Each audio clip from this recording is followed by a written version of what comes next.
Hello dear student, स्वागत है आप सभी का एक नई वीडियो के साथ। शुरू करने से पहले वीडियो बता दें कि ये आज जो वीडियो है मॉडल से प्रश्न पत्र सेट 1 सामाजिक विज्ञान सोशल साइंस कक्षा 10 के हैं। ठीक है, क्वेश्चन शुरू करने से पहले आपको बता दूं कि आपका जो प्रश्न होंगे वो समय 1.5 घंटे एग्जाम में दिए जाएंगे, जिसमें 40 प्रश्न पूछे जाएंगे। कुल 40 प्रश्न होंगे, सभी प्रश्न अनिवार्य होंगे। प्रत्येक प्रश्न के लिए 1 अंक निर्धारित होंगे। प्रत्येक प्रश्न में 4 विकल्प दिए गए हैं, सही विकल्प का चयन करना है, गलत उत्तर के लिए अंक नहीं काटे जाएंगे। ठीक है, समझ गए होंगे। तो चलिए शुरू करते हैं आज का प्रश्न सोशल साइंस सामाजिक विज्ञान क्लास 10 के पहले सेट से। शुरू करने से पहले अगर आप चैनल पर नए हैं तो प्लीज़ चैनल को सब्सक्राइब बटन पर क्लिक करके अभी तुरंत सब्सक्राइब कर लें। आइए जानते हैं आज का पहला सवाल। कुछ इस प्रकार है, उम्मीद है दिख रहा होगा। थोड़ी सी हम स्क्रीन को कर लेते हैं जूम। पहला सवाल है कि फ्रांस की क्रांति कब हुई। फ्रांस की क्रांति कब हुई? ऑप्शन है 1759, 1769, 1779 या 1789। तो इसका राइट आंसर क्या होगा? राइट आंसर होगा घ नंबर 1789 में फ्रांस की क्रांति शुरू हुई थी। ठीक है, नेक्स्ट क्वेश्चन है सामाजिक उपबंध सोशल कॉन्ट्रैक्ट नामक पुस्तक का लेखक कौन था? तो इसका राइट आंसर क्या होगा? रूसो। सामाजिक उपबंध सोशल कॉन्ट्रैक्ट नामक पुस्तक के लेखक कौन थे? रूसो। अगला प्रश्न है यंग इटली सोसाइटी की स्थापना किसने की थी? यंग इटली सोसाइटी की जगह आपका लिखेगा यंग इटली की स्थापना किसने की थी? तो इसका राइट आंसर होगा मेजनी। और मेजनी का दूसरा नाम है ज्यूसेपे मैतेस्नी। कभी कभी एग्जाम में ज्यूसेपे मेजनी की जगह ज्यूसेपे भी मिल सकता है, मैतेस्नी भी। याद रखिएगा ज्यूसेपे मैतेस्नी के हुई मेजनी कहते हैं। ठीक है, अगला आपका जो प्रश्न है वो है कि इटली का एकीकरण कब हुआ? इटली का एकीकरण कब हुआ? तो इसका राइट आंसर क्या होगा? इसका राइट आंसर होगा क्या? 1851, 1861, 1867 या 1881। तो इसका राइट आंसर होगा 4 का ग नंबर। इटली का एकीकरण कब हुआ? इटली का एकीकरण 1870 में हुआ। 1870 ईस्वी में इटली का एकीकरण हुआ। ऑप्शन ग करेक्ट होगा इसका। शुल्क संघ जालवेराइन की स्थापना किसकी पहल पर की गई? प्रसा, फ्रांस, ऑस्ट्रिया, रूस। तो इसका राइट आंसर क्या होगा? प्रसा के कहने पर, प्रसा की पहल पर किसकी शुल्क संघ जालवेराइन की स्थापना की गई? प्रसा के कहने पर। ऑप्शन क होगा इसका राइट आंसर। ठीक है, अगला आपका जो प्रश्न है वो है जालियांवाला बाग हत्याकांड कब हुआ? ये प्रश्न काफ़ी इंपॉर्टेंट है, कई बार एग्जाम में पूछा है और इसका हमको नहीं लगता है कि कोई भी स्टूडेंट इसका आंसर नहीं जानते हैं। उम्मीद है आप भी जानते हैं, तो इसका कमेंट में ज़रूर आंसर दें। इसका आंसर कमेंट में आप ज़रूर दें। फिलहाल हम बता देते हैं कि इसका राइट आंसर होगा ए नंबर 13 अप्रैल 1919 को जालियांवाला बाग हत्याकांड के हुआ था। ठीक है, 13 अप्रैल 1919 को जालियांवाला बाग हत्याकांड हुआ था। अगला जो प्रश्न है वो है हिंद स्वराज नामक पुस्तक की रचना किसने की थी? हिंद स्वराज पुस्तक की रचना किसने की थी? ऑप्शन है पंडित जवाहरलाल नेहरू, महात्मा गांधी, डॉक्टर राजेंद्र प्रसाद, बाल गंगाधर तिलक। तो 7 का राइट आंसर क्या होगा? 7 का राइट आंसर होगा ख नंबर महात्मा गांधी। महात्मा गांधी ने हिंद स्वराज नामक पुस्तक लिखी थी। और ये कभी कभी प्रश्न आपका देगा कि हिंद स्वराज नामक पुस्तक की रचना कब की गई? तो कब की गई थी? 1909 ईस्वी में हिंद स्वराज नामक पुस्तक की क्या की गई थी? रचना की गई थी 1909 में महात्मा गांधी के द्वारा। अगला प्रश्न है स्वराज हमारा जन्मसिद्ध अधिकार है और हम इसे लेकर रहेंगे, यह किसने कहा था? स्वराज हमारा जन्म सिद्ध अधिकार है और इसे हम लेकर रहेंगे, यह किसने कहा था? तो इसका जो राइट आंसर होगा 8 का होगा ग नंबर बाल गंगाधर तिलक ने कहा था कि स्वराज हमारा जन्म सिद्ध अधिकार है और इसे हम लेकर रहेंगे। अगला प्रश्न है कि ब्रिटिश सरकार ने कैसर ए हिंद की उपाधि किसे सम्मानित की? ब्रिटिश सरकार ने कैसर ए हिंद की उपाधि से किसे सम्मानित किया? तो इसका राइट आंसर 9 का क्या होगा? 9 का राइट आंसर होगा घ नंबर महात्मा गांधी को ब्रिटिश सरकार ने कैसर ए हिंद की उपाधि से सम्मानित किया। महात्मा गांधी को। सीमांत गांधी किसे कहा जाता था? सीमांत गांधी किसे कहा जाता था? तो 10 का क्या होगा? 10 का होगा ग नंबर, अब्दुल गफर खान को सीमांत गांधी कहा जाता था। और यहाँ से अगर हम आप मॉडल पेपर जो है 5 मॉडल पेपर आपके जारी हुए हैं सोशल साइंस में। टोटल 200 प्रश्न होंगे आपके मॉडल पेपर में, ठीक है। 500 गुने 40, 200 मॉडल पेपर आपके होंगे। अगर आप ये 200 प्रश्न भी कर लेते हैं तो मैक्सिमम, मिनिमम नहीं, मैक्सिमम जो आपके प्रश्न आएंगे एग्जाम में उसमें आपका 80% चांसेस है, कम भी थोड़ा ही हो सकते हैं लेकिन चांसेस है कि 60 to 80% इसी से आ जाएंगे, बिलोंग करेंगे, ठीक है। तो आप पूरे मॉडल सेट को आसानी से बारीकी से और अच्छा से देखें, स्किप बिना किए। अगला है, उत्पत्ति के आधार पर संसाधन के कितने प्रकार होते हैं? किसके आधार पर? उत्पत्ति के आधार पर। तो इसका राइट आंसर क्या होगा? 2। उत्पत्ति के आधार पर संसाधन के 2 प्रकार होते हैं, एक तो होता है जैव और दूसरा अजैव, ठीक है। उत्पत्ति के आधार पर संसाधन के 2 प्रकार जैव अजैव होते हैं। इसका राइट आंसर क्या होगा? क नंबर। अगला जो आपका प्रश्न है वो है कि पंजाब में भूमि निम्नीकरण का निम्नलिखित में से मुख्य कारण क्या है? पंजाब में भूमि निम्नीकरण का निम्नलिखित में से मुख्य कारण क्या है? तो इसका राइट आंसर होगा ख नंबर, अधिक सिंचाई। पंजाब में भूमि निम्नीकरण का क्या होगा? अधिक सिंचाई। ख नंबर होगा इसका राइट आंसर 12 का, याद रखिएगा, ध्यान में रखिएगा क्वेश्चन को। उम्मीद करते हैं आपको यहीं से हम याद कराने की, इसलिए 1-2 बार ज़्यादा बोलते हैं, थोड़ा सा लंबा हो वीडियो, स्किप ज़रा भी नहीं कीजिएगा, वीडियो को ज़रा सा भी मत बढ़ाइएगा, कहीं ना कहीं आपको माइनस मार्किंग, मतलब माइनस इसी से होगा आपका, अगर यदि अच्छा से नहीं देखेंगे तो। खैर ज़्यादा मत लेट करेंगे हम भी।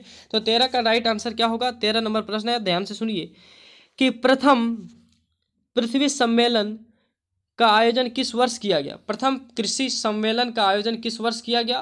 तो 13 का क्या होगा?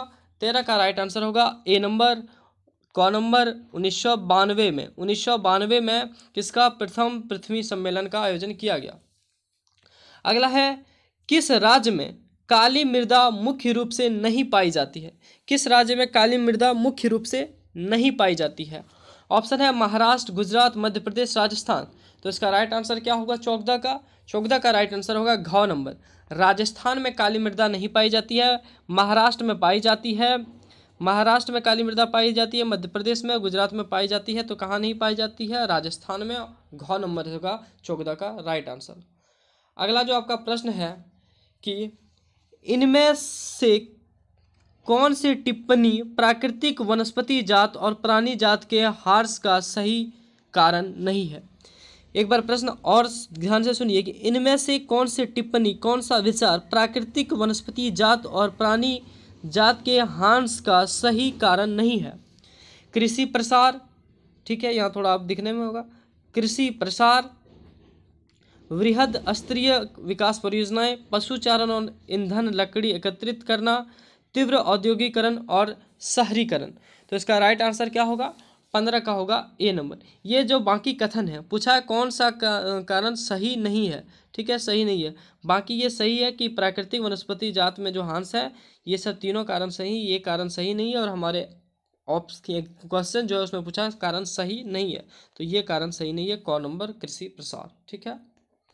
अगला जो आपका प्रश्न है वो है कि बाघ परियोजना की शुरुआत किस वर्ष हुई? बाघ परियोजना की शुरुआत किस वर्ष हुई? ऑप्शन है आप देख पा रहे हैं, तो इसका राइट आंसर क्या होगा? 16 का जो राइट आंसर होगा वो होगा ख नंबर। 1973 ईस्वी में बाघ परियोजना की शुरुआत की गई, ठीक है। अगला जो प्रश्न है वो है, देख पा रहे हैं कि अंतर्राष्ट्रीय प्राकृतिक संरक्षण और प्राकृतिक संसाधन संरक्षण संघ के द्वारा विभाजन में किस श्रेणी को रखा गया? अंतर्राष्ट्रीय प्राकृतिक संरक्षण और प्राकृतिक संसाधन संरक्षण संघ के द्वारा विभाजन में किस श्रेणी को रखा गया? ऑप्शन है संकटग्रस्त जातियां, दुर्लभ जातियां, लुप्त जातियां, इनमें से सभी। तो इसका राइट आंसर क्या होगा? 17 का जो राइट आंसर होगा घ नंबर, इनमें से सभी। जो अंतर्राष्ट्रीय जो अंतर्राष्ट्रीय दुर्लभ जातियां रखे गए थे, जो यहाँ क्वेश्चन पूछा कि संघ आरक्षण में रखा गया, संरक्षण में, तो किनको? संकटग्रस्त को भी रखा गया, दुर्लभ को भी रखा गया, लुप्त को रखा गया, इसलिए इसका राइट आंसर होगा इनमें से सभी। अगला प्रश्न है कि 14वीं शताब्दी में किसने दिल्ली में सीरी फोर्ट क्षेत्र में जल की सप्लाई के लिए हौज खास का निर्माण कराया?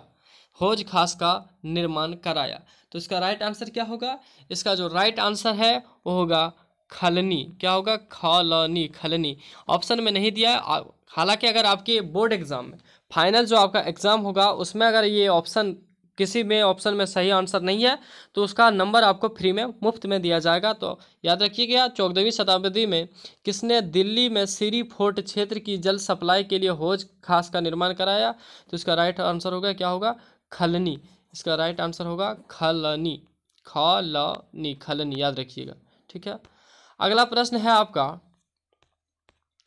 कि निम्नलिखित में से कौन सा वक्तव्य बहुउद्देशीय नदी परियोजनाओं के पक्ष में दिया गया तर्क नहीं है? इनके पक्ष में दिया गया तर्क नहीं है। बहुउद्देशीय परियोजनाओं उन क्षेत्रों में जल लाती है जहां जल की कमी होती है, बिल्कुल सही बात है। बहुउद्देशीय परियोजनाएं जल बहाव को नियंत्रित करके बाढ़ पर काबू पाती है, बिल्कुल सही है ये भी। बहुउद्देशीय परियोजनाओं से बृहत स्तर पर विस्थापन होता है और आजीविका खत्म होती है, ये भी सही है, लेकिन बताएंगे। बहुउद्देशीय परियोजनाएं हमारे उद्योग और घरों के लिए विद्युत पैदा करती हैं, ये भी सही है।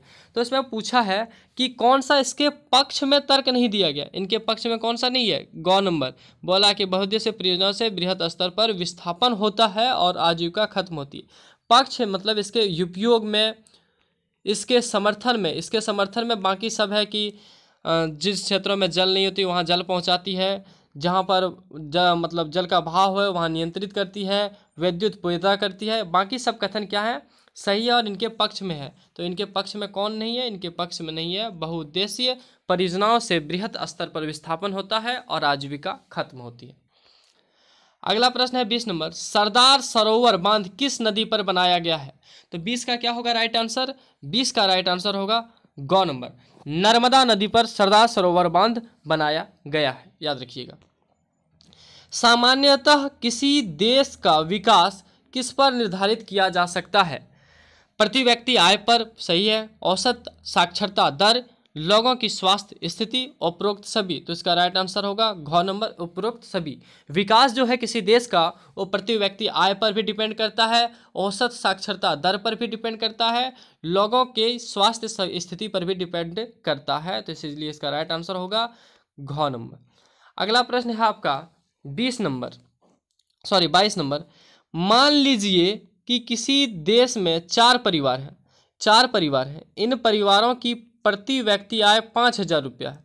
अगर 3 परिवारों की आय 4,000, 7,000 और 3,000 है तो चौथे परिवार की आय क्या होगी? प्रति व्यक्ति आय कितनी है 4 परिवारों की? तो है 5,000। तो 5,000 4 परिवार है तो कितना हुआ टोटल? टोटल हुआ आपका 20,000 आय। 20,000 में 3 परिवारों की आय कितनी है? 4,000, 7, 11 और 3 14,000 है इन 3 परिवारों की आय। तो चौथे परिवार की आय कितनी होगी? तो इसमें अगर माइनस कर देंगे तो आप उम्मीद है कि थोड़ी सी मैथ तो जरूर जानते होंगे। तो इसका राइट आंसर क्या होगा? घ नंबर, 6,000 इसका राइट आंसर। देख पा रहे हैं इस टाइप से निकाला गया है घ नंबर। ठीक है, अगला जो आपका प्रश्न है ये राइट आंसर इसका हुआ 6,000। अगला प्रश्न है कि मानव विकास रिपोर्ट देशों की तुलना किस आधार पर करती है? स्वास्थ्य पर, शिक्षा पर, प्रति व्यक्ति आय पर, उपरोक्त सभी। तो अभी पिछला क्वेश्चन में हम बताए थे कि इसका राइट आंसर क्या होगा? उपरोक्त सभी। क्वेश्चन को टाइप को थोड़ा सा चेंज किया है, याद रखिएगा। नेक्स्ट है आपका 24 नंबर, एक वर्ष में पैदा हुए प्रति 1,000 जीवित बच्चों में से 1 वर्ष की आयु से पहले मर जाने वाले बच्चों की संख्या कहलाती है। 1 वर्ष में जितने भी बच्चे पैदा होते हैं और 1,000 जीवित बच्चों में से 1 वर्ष की आयु से पहले मर जाने वाले बच्चों को, टाइम देख रहे थे कि वीडियो तो लंबा नहीं हो रहा, खैर 14 मिनट हुआ है। तो क्या कहलाता है? शिशु मृत्यु दर। क नंबर इसका राइट आंसर होगा, शिशु मृत्यु दर। ठीक है, 1 वर्ष से पहले जो बच्चे का मृत्यु हो जाती है उसे शिशु मृत्यु दर कहते हैं। अगला है वनोत्पादका संग्रह करना किस क्षेत्र की गतिविधि है? वनों में जो उत्पादक होते हैं, जो उत्पत्ति होते हैं, उनका संग्रह करना किस क्षेत्र की गतिविधि है। तो 25 का क्या होगा? 25 का होगा राइट आंसर ग नंबर, तृतीयक क्षेत्र की ख नंबर प्राथमिक क्षेत्र की गतिविधि है। 25 का राइट आंसर होगा ख नंबर, प्राथमिक क्षेत्र की गतिविधि है। वनों के जो उत्पाद हैं जैसे पेड़ पौधे, उनका जो संग्रह करना प्राथमिक क्षेत्र की गतिविधि है। अगला प्रश्न है, छोटा थोड़ा लंबा प्रश्न है कि वे क्षेत्रक जो सरकार द्वारा पंजीकृत होते हैं, सरकार के द्वारा, गवर्नमेंट के द्वारा क्या होते हैं? रजिस्टर्ड होते हैं, और उन्हें सरकारी नियमों और विनियमों का अनुपालन करना होता है, डैश कहलाते हैं। वे क्षेत्रक जो सरकार गवर्नमेंट के द्वारा रजिस्टर होते हैं और सरकार के रूल्स रेगुलेशन को क्या करना होता है? फॉलो करना होता है, क्या कहलाते हैं? तो वो जो कहलाते हैं संगठित क्षेत्र। क्या कहलाते हैं? संगठित क्षेत्र। क होगा इसका राइट आंसर। अगला प्रश्न है आपका, रमेश, सुरेश, नरेश और राकेश। रमेश, सुरेश, नरेश और राकेश 4 भाई हैं। कितने भाई हैं? 4 भाई। रमेश खेतों में काम करता है, सुरेश किसी फैक्ट्री में मजदूरी करता है। रमेश खेत में, सुरेश फैक्ट्री में, नरेश एक शिक्षक और राकेश एक टैक्सी ड्राइवर है। इनमें से किसका कार्य सेवा के क्षेत्र के अंतर्गत आता है? सेवा के क्षेत्र के अंतर्गत किनका कार्य आता है? तो जो भी काम करते हैं तो सबसे पहले अपना रोटी कपड़ा मकान मतलब खाने पीने के लिए भी तो करते हैं, और किसी न किसी का सेवा देते हैं। अगर खेत में काम करते हैं तो अपने के लिए कर रहे हैं, अपना रोजी रोटी चलाने के लिए। मजदूर अगर फैक्ट्री में काम कर रहे हैं तो रोजी रोटी चलाने के लिए और प्राथमिक क्षेत्र का उपयोग करें द्वितीय क्षेत्र में का। लेकिन नरेश एक शिक्षक है जो दूसरों को शिक्षा देते हैं। राकेश एक टैक्सी ड्राइवर है, भले फ्री में नहीं देते हैं लेकिन तो देते हैं। राकेश एक टैक्सी ड्राइवर है, वो भी तो लोगों को क्या देते हैं? टैक्सी का फ़ायदा देते हैं, आवागमन में फ़ायदा देते हैं, आवागमन के लिए सेवा देते हैं। बैंक के कर्मी भी है तो सेवा देते हैं। तो इसमें क्या है? शिक्षक और टैक्सी ड्राइवर क्या है? सेवा के क्षेत्र में आते हैं। तो सेवा के क्षेत्र में शिक्षक और टैक्सी ड्राइवर। तो शिक्षक कौन है? नरेश, और राकेश क्या है? Taxi driver. तो इसका राइट आंसर क्या होगा? ग नंबर, नरेश और राकेश। याद रखिएगा, थोड़ा सा भी आप अगर नॉलेज है, थोड़ा सा भी कर यदि आप इसके लिए पढ़े हैं तो आप इजी वे में कर सकते हैं। अगला प्रश्न है आपका 28 नंबर, रोहन एक अकुशल बेरोजगार युवक है। वह रोजगार की गारंटी देने वाली सरकार योजना मनरेगा के तहत अपना पंजीयन करवाता है।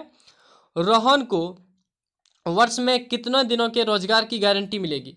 तो ये बोल रहा है मनरेगा में, जो आप सुनेंगे मनरेगा, महात्मा गांधी वाला जो काम है, उसमें आप कितने दिनों की रोजगार दी जाती है? तो 100 दिनों की। इसका राइट आंसर क्या होगा? ग नंबर। प्रश्न ऐसे भी पूछेगा कि मनरेगा में कितनों दिनों का रोजगार के लिए गारंटी दी जाती है? तो 100।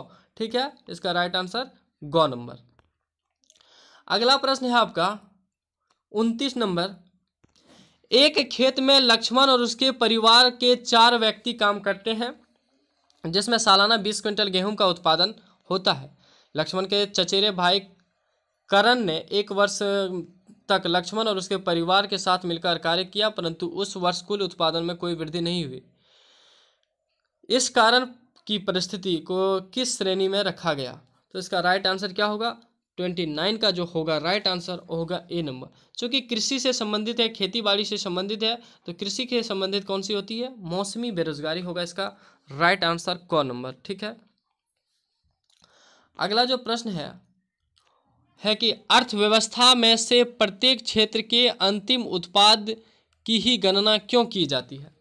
अर्थव्यवस्था में प्रत्येक क्षेत्र के अंतिम उत्पाद की ही गणना क्यों की जाती है? बेरोजगारी से बचने के लिए, दोहरी गणना की समस्या से बचने के लिए, अधिक लागत की समस्या से बचने के लिए, इनमें से कोई नहीं। तो इसका राइट आंसर क्या होगा? ख नंबर, दोहरी गणना की समस्या से बचने के लिए। मान लेते हैं कि कोई गेहूं उपजा रहा है, क्या है? गेहूं उपजा रहा है और उसका जाके बिस्किट बनता है। ठीक है, बिस्किट बनता है तो गेहूं को काउंट किया, गेहूं के बाद जो आटा टाइप का बना वो काउंट किया, उसके बाद जो केमिकल मिले वो काउंट किए। तो सारा बिस्किट बनाने में कई सारे प्रोडक्ट लगे, उसको अगर हम काउंट करने लगे तो हमें कितनी बार एक ही चीज़ों को गिनना पड़ेगा, कभी गेहूं को, कभी ये तो कभी वो। लेकिन अगर हम बिस्कुट की अगर यदि बात कर लें, बिस्कुट को ही काउंट कर लें कि ये मात्रा लगती है, इतनी में लगती है, और बिस्कुट गेहूँ निकालें तो हमको पता चल जाएगा कि इतना गेहूँ उपज हुआ था। तो दोहरी गणना की समस्या से बचने के लिए क्या किया जाता है? अर्थव्यवस्था में प्रत्येक क्षेत्र के अंतिम उत्पाद की गणना की जाती है।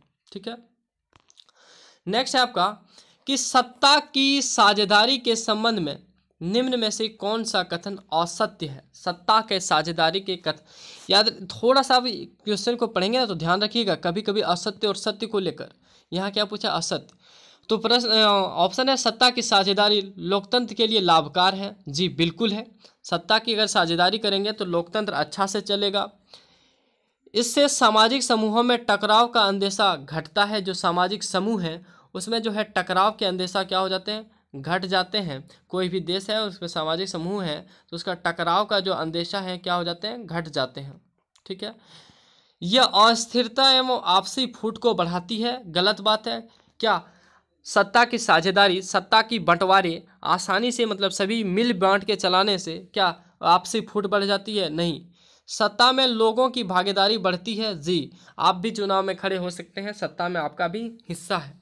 तो इसमें क्या होती है, इसका राइट आंसर क्या होगा, यह अस्थिरता एवं आपसी फूट को बढ़ाती है। ये कथन क्या है, असत्य है। ठीक है, गौ नंबर होगा इसका राइट आंसर। अगला प्रश्न है, निम्न में से कौन बेल्जियम का एक भाषाई समूह नहीं है। बेल्जियम का एक भाषाई समूह नहीं है तो इसका राइट आंसर होगा ख नंबर, स्पेनिश। स्पेनिश जो है बेल्जियम का भाषाई, स्पेनिश जो है बेल्जियम का भाषाई समूह नहीं है। ख नंबर होगा इसका राइट आंसर।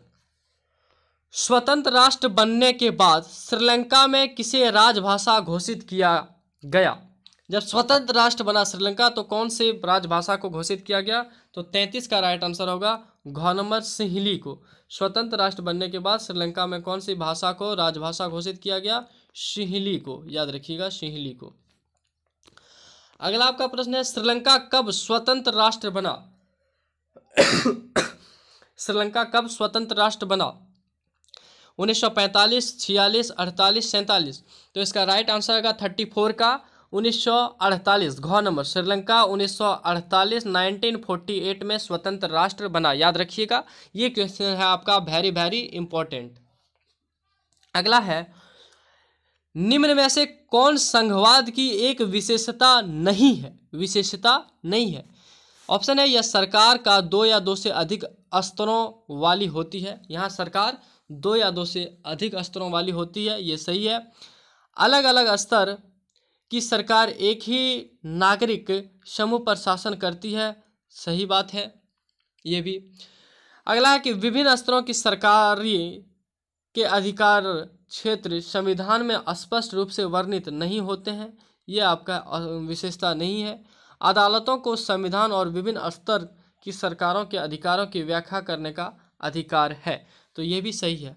तो ऑप्शन कौन सा गलत है कि विभिन्न स्तरों की सरकारों के अधिकार क्षेत्र संविधान में स्पष्ट रूप से वर्णित नहीं होते हैं, ये गलत है। संविधान में क्या होते हैं, वर्णित होते हैं। ठीक है, गौ होगा इसका राइट आंसर। अगला है, निम्न में से कौन भारत की अनुसूचित भाषा के रूप में शामिल नहीं है। अनुसूचित भाषा के रूप में शामिल कौन सही नहीं है, अरबी। भारत के अनुसूचित भाषा के रूप में कौन शामिल नहीं है, अरबी। निम्न में से कौन सुमेलित नहीं है। राज्य सरकार का राज्य सूची, केंद्र सरकार का संघीय सूची, केंद्र और राज्य सरकार की समवर्ती सूची, स्थानीय सरकार की अवशिष्ट अधिकार। तो 36 का क्या होगा, 36 का राइट आंसर होगा, सॉरी ये 37 है, तो 37 का क्या होगा, 37 का जो राइट आंसर होगा वो होगा डी नंबर, घ नंबर, स्थानीय सरकार अवशिष्ट अधिकार। ठीक है, ये पूछ रहा है सुमेलित मतलब जो मेल खाता नहीं है, कौन सा मेल नहीं है, ये सही कौन सा नहीं है, तो स्थानीय सरकार के लिए अवशिष्ट अधिकार नहीं है, अवशिष्ट अधिकार नहीं होंगे। ठीक है, इसका राइट आंसर क्या होगा, घ नंबर। कैसे हुआ थोड़ा और जान लें कि राज्य सरकार के लिए राज्य सूची होती है, केंद्र सरकार के लिए समवर्ती, केंद्र और राज्य सरकार के लिए समवर्ती सूची होती है, केंद्र सरकार संघीय सूची होती है, लेकिन स्थानीय सरकार के लिए अवशिष्ट सूची नहीं होती, अवशिष्ट अधिकार नहीं होते हैं। अगला है, भारत में विकेंद्रीकरण के संबंध में कौन कथन सत्य है। अब स्थानीय स्वशासी निकायों के चुनाव नियमित रूप से कराना संवैधानिक बाध्यता नहीं है। तो इसका दूसरा ऑप्शन है कि वास्तविक विकेंद्रीकरण की दिशा में एक बड़ा कदम 1992 में उठाया गया। तो ये जो कथन है ये सत्य है, ये गलत है कि कम से कम 1/4 पद महिलाओं के लिए आरक्षित है, ये गलत है। कोई महिलाओं के लिए 1/4 पद आरक्षित नहीं है।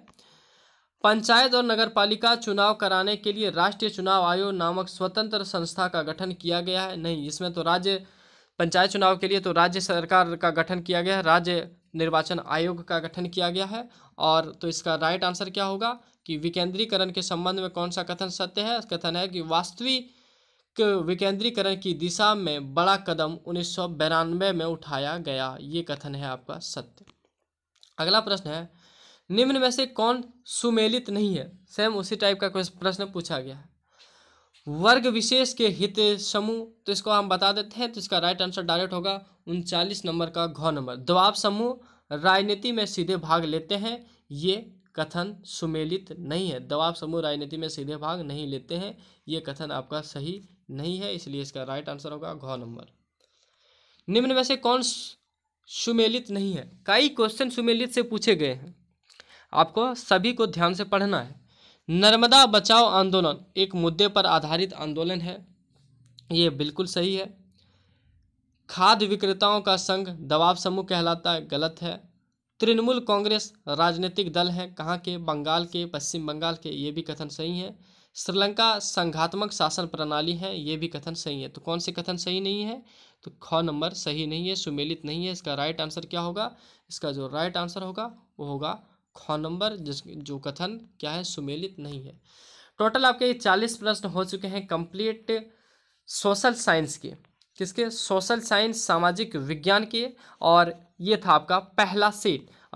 और हमने साइंस के भी पिछले वीडियो में एक सेट पूरा कर लिया था। नेक्स्ट वीडियो में हम अगला सेट या फिर कोई और सब्जेक्ट का सेट लेके आएंगे। तो आज के वीडियो में बस इतना ही, थोड़ी सी लंबी गई, जिसके लिए आप टेंशन मत लें, लेकिन वीडियो को ज़रूर बिना स्किप किए देखें।